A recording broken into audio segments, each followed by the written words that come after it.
사도신경으로 신앙 고백 드립니다. 나는 전능하신 아버지 하나님 천지의 창조주를 믿습니다. 나는 그의 유일하신 아들 우리 주 예수 그리스도를 믿습니다. 그는 성령으로 잉태되어 동정녀 마리아에게서 나시고 본디오 빌라도에게 고난을 받아 십자가에 못 박혀 죽으시고 장사된 지 사흘 만에 죽은 자 가운데서 다시 살아나셨으며 하늘에 오르시어 전능하신 아버지 하나님 우편에 앉아 계시다가 거기로부터 살아있는 자와 죽은 자를 심판하러 오십니다. 나는 성령을 믿으며 거룩한 공교회와 성도의 교제와 죄를 용서받는 것과 몸의 부활과 영생을 믿습니다. 아멘. 찬송가 490장입니다. 490장.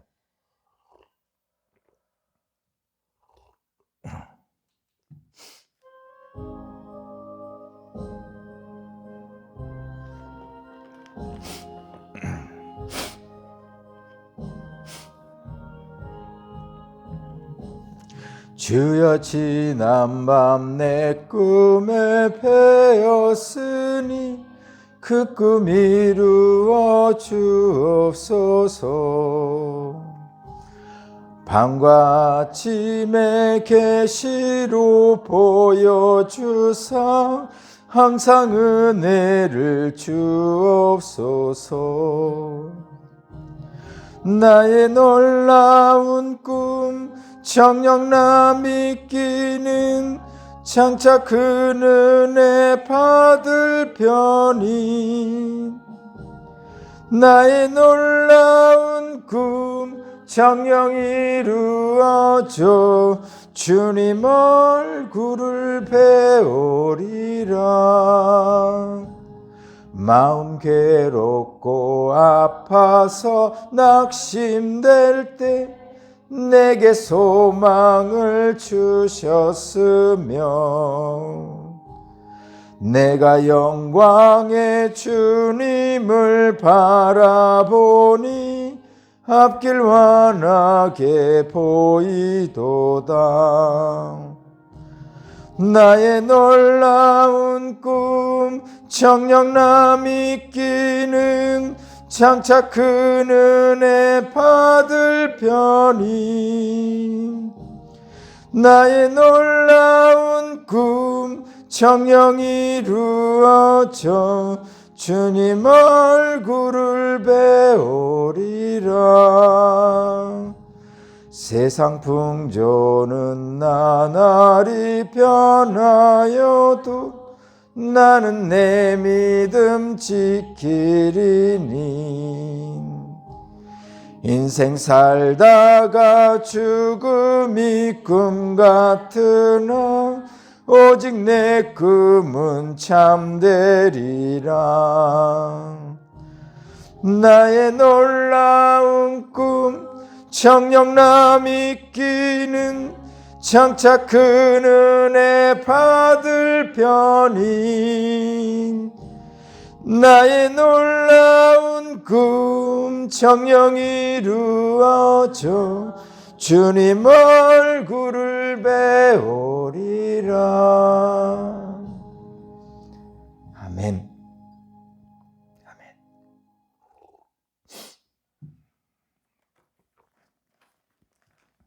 오늘 주신 하나님 말씀은 욥기 28장 12절에서 28절입니다.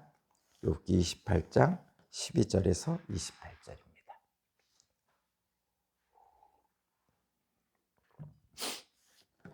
욥기 28장 12절에서 28절까지 말씀을 제가 봉독하겠습니다. 그러나 지혜는 어디에서 얻으며 슬기가 있는 곳은 어디인가? 지혜는 사람에게서 발견되는 것이 아니다. 사람은 어느 누구도 지혜의 참 가치를 알지 못한다. 깊은 바다도 나는 지혜를 감추어 놓지 않았다 하고 말한다. 넓은 바다도 나는 지혜를 감추어 놓지 않았다 하고 말한다. 지혜는 금을 주고 살 수 없고 은으로 그 값을 치를 수 없다. 지혜는 오빌의 금이나 값진 루비나 사파이어로도 그 값을 치를 수 없다. 지혜는 금보다 값진 것, 금잔이나 값진 유리잔보다 더 값진 것이다. 지혜의 값은 산호보다 수종보다도 비싸다.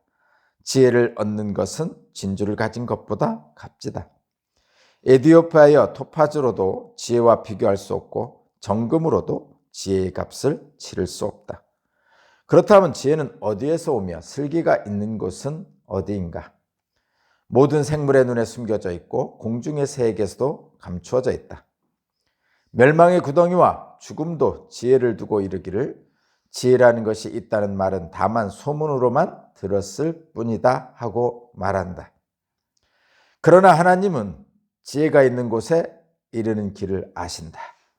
그분만이 지혜가 있는 곳을 아신다.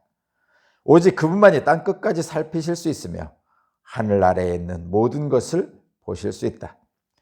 그분께서 저울로 바람의 강약을 달아보시던 그때에, 물의 분량을 달아보시던 그때에, 비가 내리는 규칙을 세우시던 그때에, 천둥 번개가 치는 길을 정하시던 그때에, 바로 그때에 그분께서 지혜를 보시고 지혜를 칭찬하시고 지혜를 튼튼하게 세우시고 지혜를 시험해 보셨다. 그런 다음에 하나님은 사람에게 말씀하셨다. 주님을 경외하는 것이 지혜요, 악을 멀리하는 것이 슬기다. 아멘. 아멘.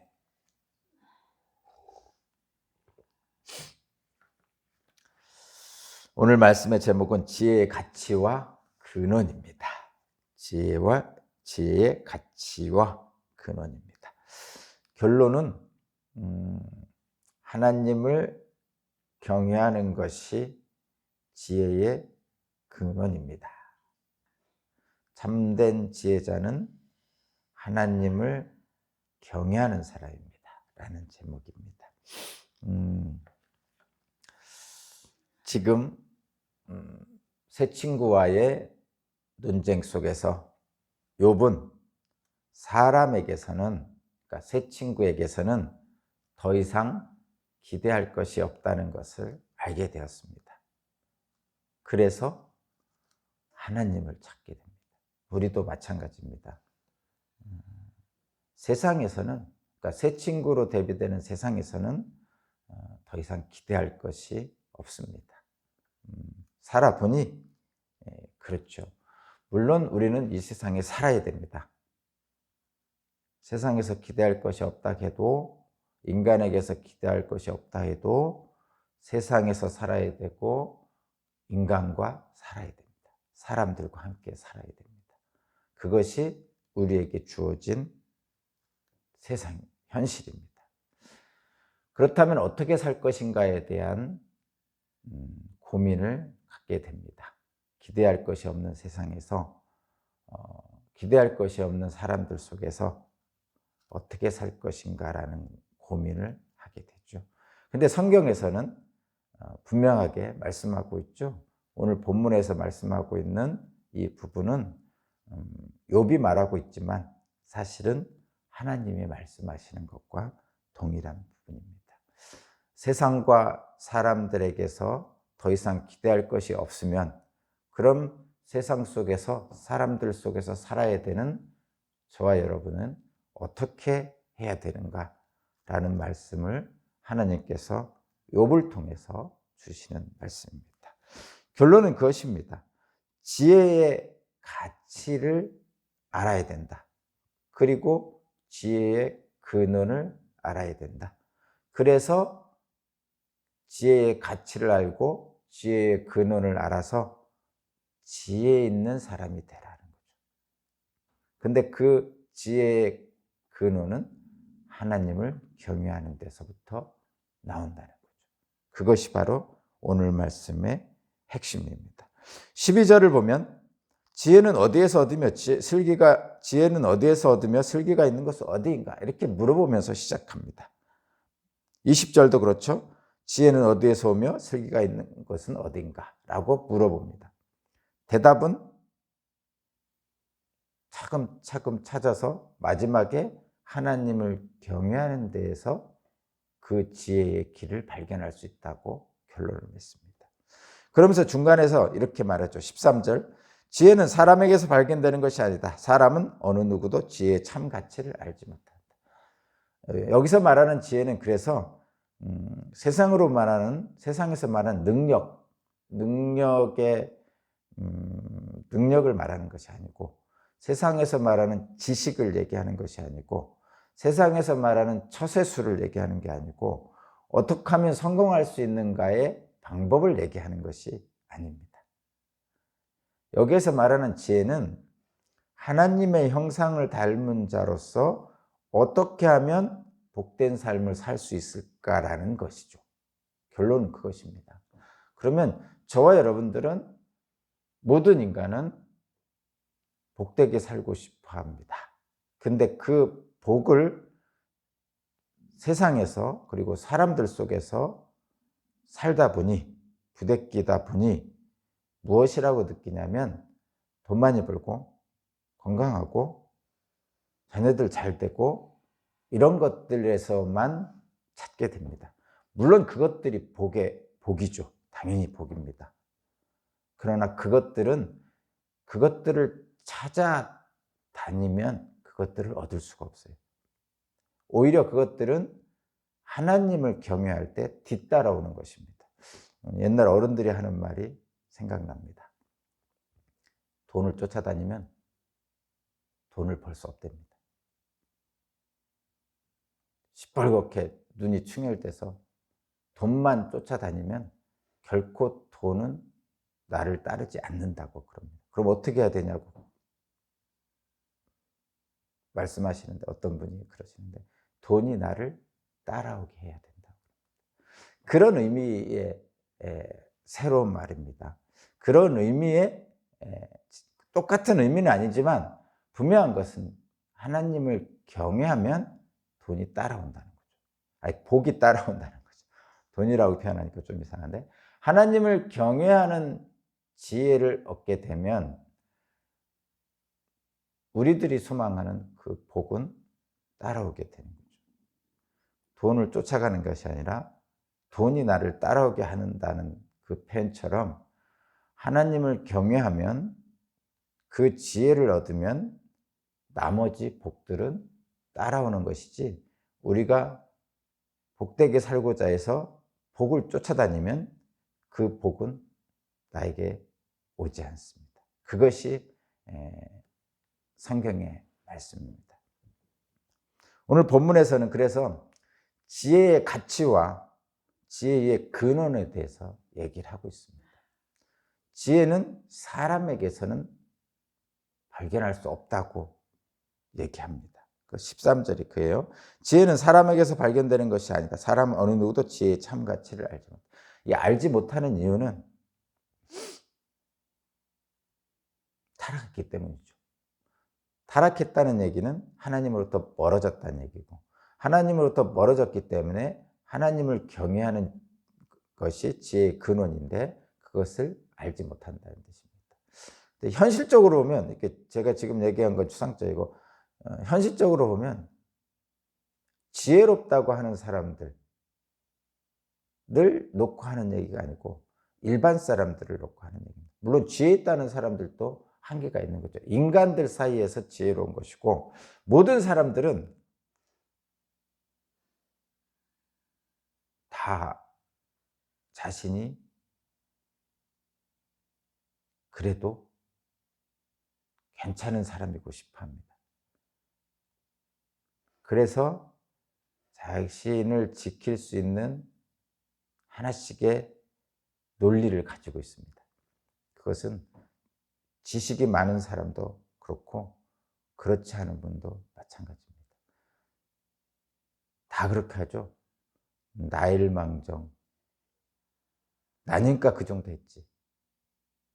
나 아니었으면 그렇게 됐겠어. 뭐 이렇게 생각합니다. 제가 알고 있는 대단히 지식이 많은 똑똑한 사람도 그와 같은 말을 하고요. 제가 잘 아는 좀 지식도 별로 없고 배운 것도 없고 그런 분도 똑같이 말을 합니다. 여러분 한번 잘 생각을 해보세요. 실제로 똑같이 얘기합니다. 내가 그래서 그런 거지 하면서 그렇게 얘기합니다. 이유는 뭐냐면 모든 인간은 다 타락했다는 얘기입니다. 하나님 보시기에 모든 인간은 고만고만합니다. 비행기 타고 하늘에 올라가 보면 10층 건물이나 1층짜리 건물이나 다 고만고만한 것처럼 하나님 보시기에 모든 인간은 다 고만고만합니다. 그래서 지혜 있다고, 지식이 많다고 자랑할 것도 아니고 돈이 많다고 자랑할 것도 아닙니다. 하나님 보시기에 다 고만고만합니다. 그래서 사람은 지혜의 가치를 알지 못합니다. 그래서 다른 것을 추구하죠. 다른 것을 추구합니다. 13절에 사람에게서 발견되는 것이 아니다. 사람은 누구도 지혜의 참 가치를 알지 못한다는 것은 이런 것입니다. 우리가 길을 잘못 드는 경우가 있잖아요. 길을 잘못 드는 경우가 있습니다. 저 같은 경우는 고속도로 들어가는 입구에서 상행으로 가야 하는데 하행으로 들어가는 경우도 있었습니다. 물론 그것은 이제 보이는 건데 잠깐 착각을 해가지고 그렇게 가는 거고, 실제로 길을 가다 보면은 길을 잘못 드는 경우가 있죠. 근데 길을 잘못 들면 방황하게 되어 있죠. 헤매게 되어 있습니다. 그리고 다시 원래의 길을 찾아가는 데까지 상당한 수고와 노력을 할 수밖에 없습니다. 우리 사람들이 지혜를 알지 못하는 것은, 사람들에게 지혜가 없다는 것은 바로 그것입니다. 길을 잘못 드는 경우가 많습니다. 말하자면 온전한 가치를 모르는 거죠. 그러니까 복되게 살고 싶은데, 복 있게 살고 싶은데 그 복 있게 사는 길을 잘못된 길로 가는 것이죠. 그것이 우리 타락한 인간들의 안타까움이죠. 그래서 허탄한 것에 빠진다고 그럽니다. 그 허탄한 것은 하나님 아닌 다른 모든 것을 얘기합니다. 성경에서는 다른 모든 것. 사람이 길을 알지 못하면 방황하고 헤맬 수밖에 없는 것처럼, 사람이 가치를 알지 못하면 그것을 차지할 수 없습니다. 가치를 아는 사람만이 그것을 차지하게 됩니다. 그러면 진정한 가치가 무엇이냐? 진정한 가치가 무엇이냐? 이것이 중요한 것이죠. 결론은 그거죠. 세상이 사람들이 추구하는 것, 세상이 추구하는 것, 세상이 가치 있다고 하는 것보다 하나님을 찾는 것이 더 중요하다고 계속 말씀하고 있는 거죠. 인생 최고의 가치를 어디에 두느냐에 따라서 인생의 성공과 실패가 좌우됩니다.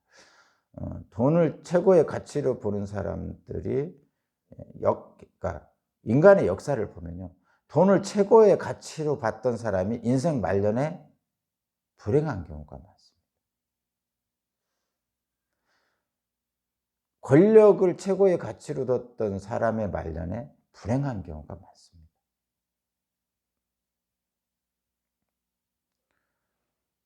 여러분 다 예를 제가 안 들어도 다 아시죠?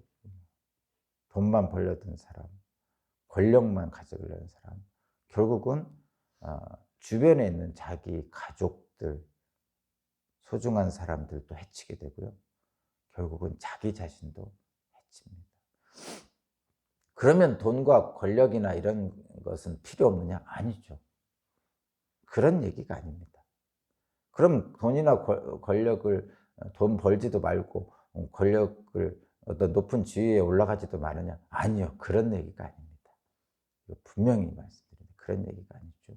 당연히 인간이 살기 위해서는 돈이 필요하고, 그래서 기업가들이 있는 것이고, 기업가들은 하나님이 기업가들도 존재 의미를 주시는 거죠. 당연히 권력자들도 마찬가지죠. 옛날에 왕도 그랬고 요즘 오늘날의 정치 지도자들도 마찬가지입니다. 그것을 하나님은 부정하지 않습니다. 그러나 하나님보다 더 위에 두는 왕은 잘못된 것이죠. 그래서 왕을 세우지 말라고 하나님께서는 하셨었어요. 오직 유일한 왕은 하나님이다. 이런 표현입니다.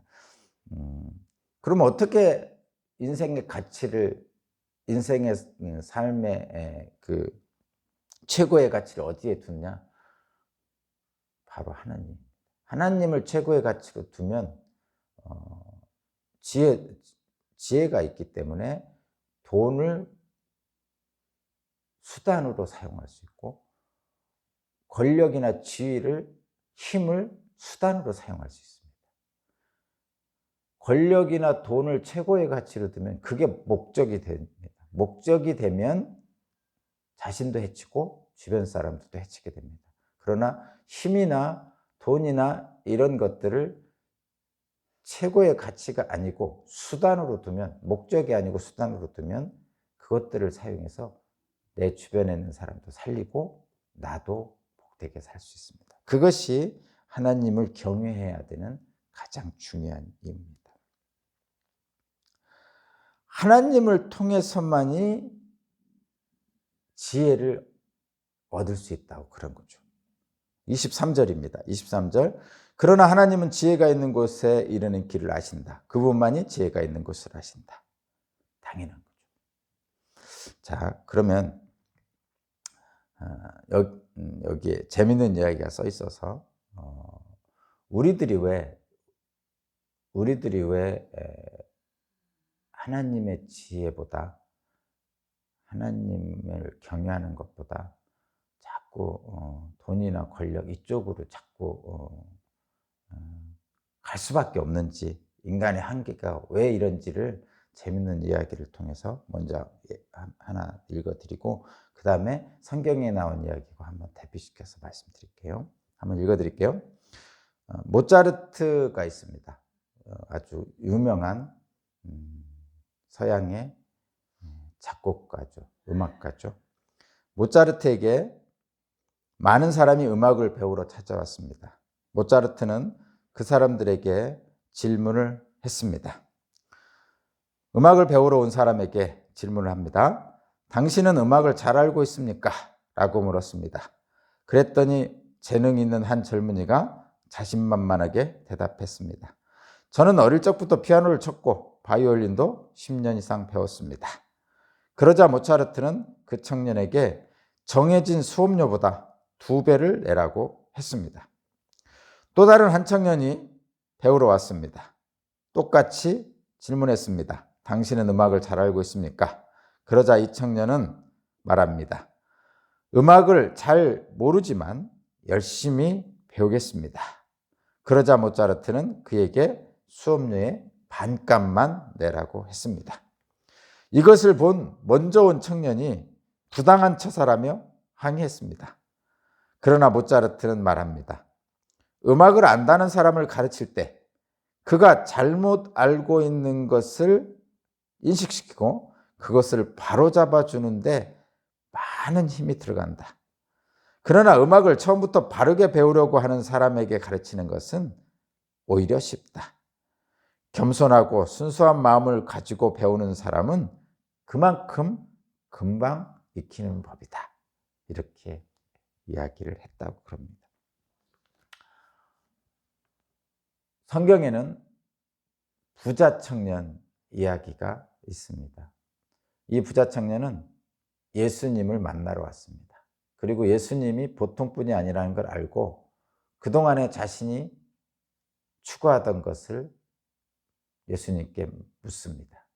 영생을 얻으려면 어떻게 해야 됩니까? 라고 부자 청년이 예수께 물었습니다. 그랬더니 예수께서 말씀하셨죠. 율법을 지키라. 그랬더니 부자 청년이 하는 말이 어려서부터 율법을 다 지켰습니다. 그러자 예수께서 그를 자세히 살펴보니 한 가지 부족한 것이 있었습니다. 그래서 예수께서 말씀하십니다. 내가 가지고 있는 재산을 다 팔아서 가난한 자들에게 주고 나를 따르라 했습니다. 그때 이 부자 청년은 근심하며 예수님을 떠났습니다. 재산이 많은 고로 근심했기 때문입니다. 이렇게 성경에서 말씀하죠. 예수님이 재산을 다 팔아서 가난한 자에게 주고 나를 따르라라는 이 표현 속에는 나를 따르라는 말이 중심이고요. 재산을 다 팔아 남에게 주라는 것은 부수적인 겁니다.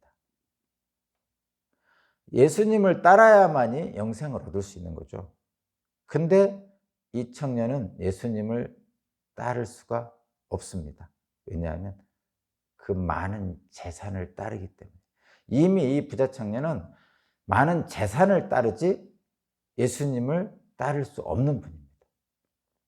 재물과 하나님을 겸하여 섬길 수 없다라는 표현이 거기에서 나오는 것이죠. 재물은 수단이죠. 우리가 이 땅에서 살 수 있는 복되게 사는 수단입니다. 죽으면 절대 못 가지고 가죠. 그래서 이 땅에서 사용권을 주신 거죠, 하나님께서. 사용권, 소비하라는 거죠. 돈을 벌어서 그것 가지고 복되게 살아라는 거예요. 먹고 마시고 나누고 행복하게 살아라는 거죠. 그런데 그것이 목적이 돼서 예수님을 따르지 못하는 것이 됩니다. 오히려 예수님보다 돈이 더 중요해진 거죠. 그러면 영생을 얻으러 갈 수가 없어요. 근데 이 사람은 왜 율법은 다 지켰다고 하느냐? 이 사람은 돈이 많고 진짜 영생을 받고 싶었어요. 근데 돈을 이미 갖고 있어서 포기하고 싶지 않은 거죠. 돈에다가 플러스 영생입니다. 근데 영생은 뭐에다가 더해지는 것이 아닙니다. 그냥 영생 그 자체가 전부입니다. 무엇과 함께 갖는 것이 아니고 그 자체만 가져도 모든 걸 갖는 겁니다. 하나님만 있으면 모든 걸 갖는 겁니다. 퇴근하는 아버지한테 통닭만 채가는 것은 바보입니다. 퇴근하는 아버지가 모든 겁니다. 통닭뿐만 아니라 피자, 콜라 다 사줄 수 있는 거죠. 지금 이 모차르트에게 불평하고 있는 이 재능 있는 젊은이나 성경에서 나온 예수님을 근심하며 떠나간 이 부자 청년도 마찬가지죠. 자기 것을 굳게 쥐고 있는 사람이 더 높은 것을 향해 올라갈 수가 없습니다. 그것은 이 부자 청년은 이미 자기는 율법을 다 지켰다고 생각하는 자기의가 강하고, 이 불평하는 모차르트에게 불평하는 청년 사람도 이미 자기가 배운 것이 있다고 자기의가 강한 거죠. 이미 자기가 가진 것이 많은 사람은 그래서 하나님을 받아들이기가 어렵습니다. 그래서 어떻게 해야 됩니까? 무엇보다도 자기 자신이 부족하고 약하다는 것을 깨달아야 돼요. 그게 자각입니다. 소위 말해서 나는 죄인입니다라고 인정을 해야 돼요. 자기 자신의 연약함과 무력함을 깨닫는 것이 지혜의 출발이에요. 자기 자신의 연약함과 무력함을 깨닫는 자만이 하나님을 향해 경외할 수 있습니다.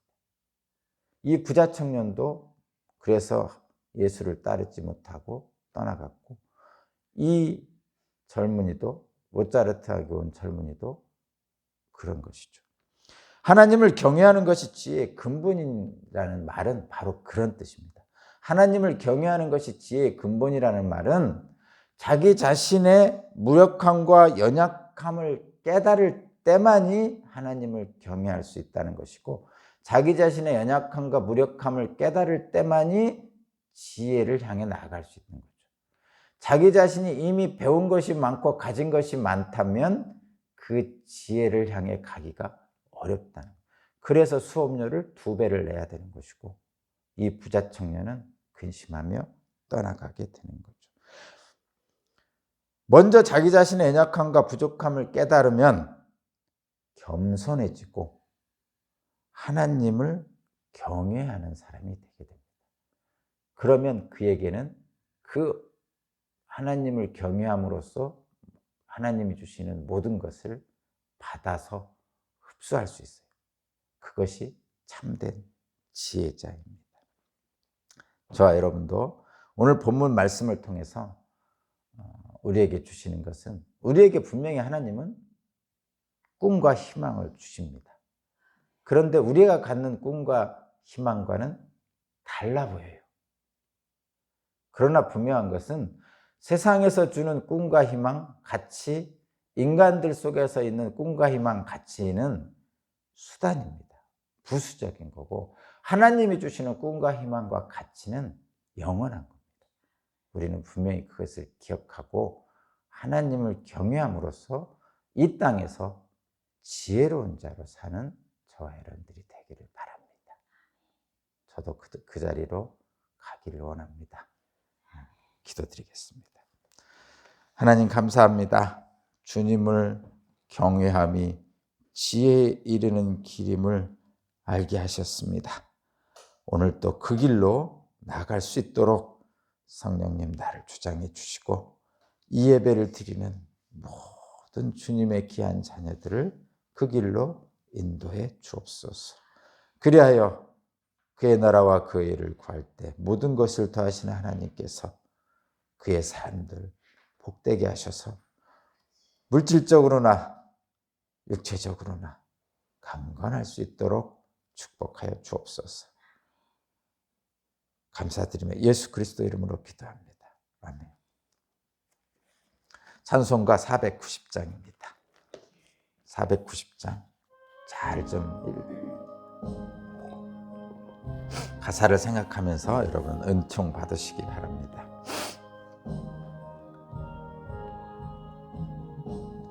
주여 지난밤 내 꿈에 배었으니 그 꿈 이루어 주옵소서.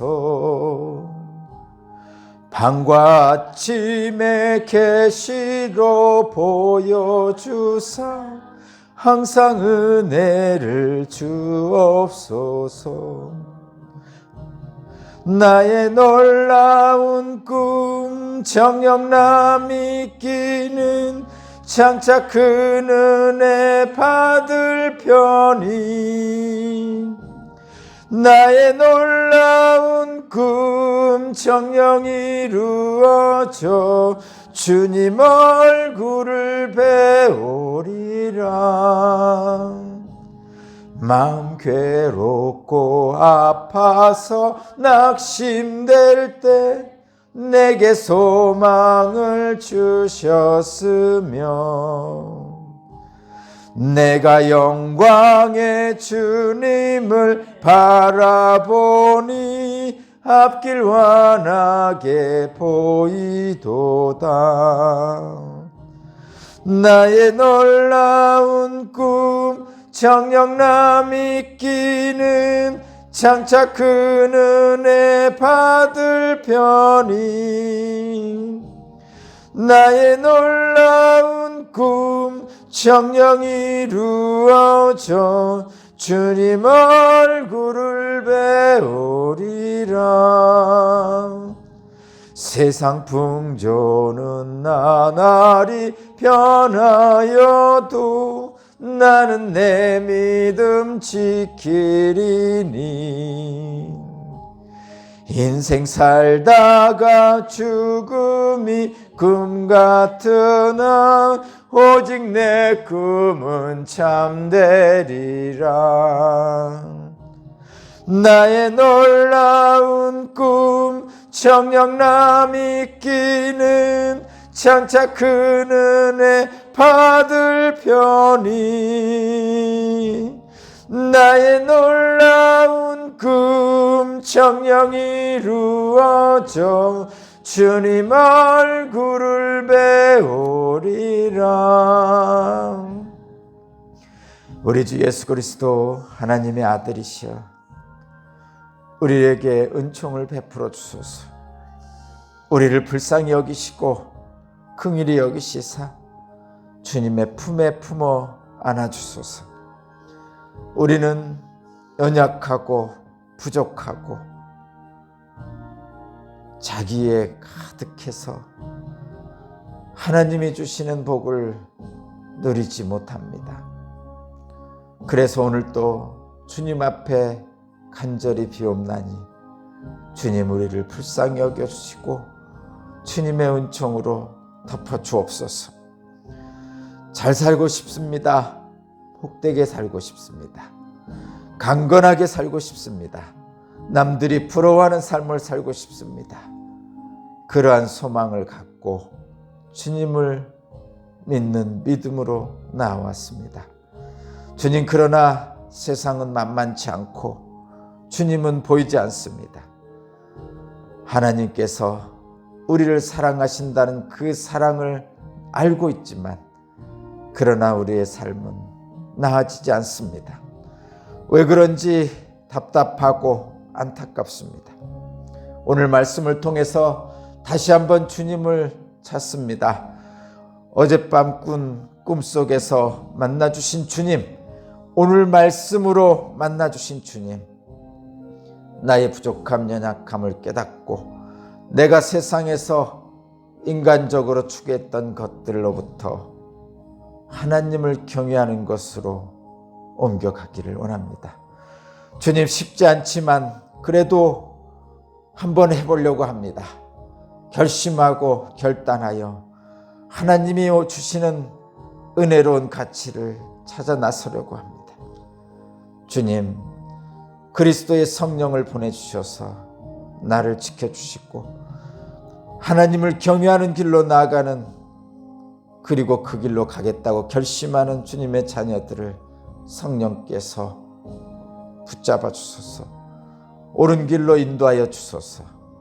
오직 주님만이 나의 주님이심을 알게 하셨으니 그 길로 가는 길에도 새 힘을 주시고 능력을 주소서. 오늘도 주님 말씀에 따라 내가 더 사랑하고 내가 더 사랑하겠습니다.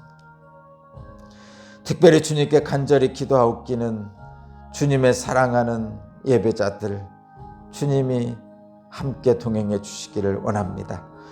우리 오산교회를 주님이 이 땅에 세우시고 주님의 품에 안아주셔서 보호해 주시고 은총을 베풀어 주신다고 약속하셨으니 그 약속의 말씀을 붙들고 오늘 또 기도합니다. 주님, 도와주소서. 우리 오산교회 모든 교우들 한 사람 한 사람 주님께서 그 마음과 생각을 지켜주소서. 세상에서 상처받고 불안하고 두려워하는 마음 그리스도 예수께서 품어주시고 안아주셔서 안심하게 하시고 주님 주시는 기쁨을 누리게 하소서. 마음과 생각을 지켜주셔서 주님 생각나게 하시고 주님 떠나지 않도록 지켜주시고 주님 기억하게 하시고 주님께서 나와 함께 계심을 믿고 주님을 신뢰하며 강건한 마음을 갖게 하소서. 피곤한 육체, 힘들고 어려운 육체, 세상 살기 고난 육체, 이제는 나이 들어서 쇠약해진 육체, 주님께서 어루만져 주소서. 피곤한 것을 풀어주시고 약해진 힘줄과 근육과 뼈를 주님께서 품어주소서. 괜찮다고 말씀하시고 그 괜찮다는 말씀에 강건한 육체가 회복되게 하소서. 세상에 힘들어서 영적으로 고나고 갈급합니다. 성령께서 도와주소서. 우리 오산교회 각 사람을 이 시간 찾아가셔서 꿈속에라도 찾아가셔서 주님의 영으로 채워주소서.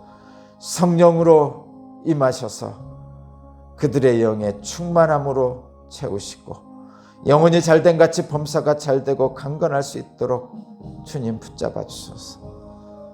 간절히 비옵나니 주님만이 나의 주님이시고 하나님을 경외하는 것이 지혜의 근본이라고 말씀하신 그 말씀을 붙들고 오늘 또 한 걸음씩 나가게 하옵소서.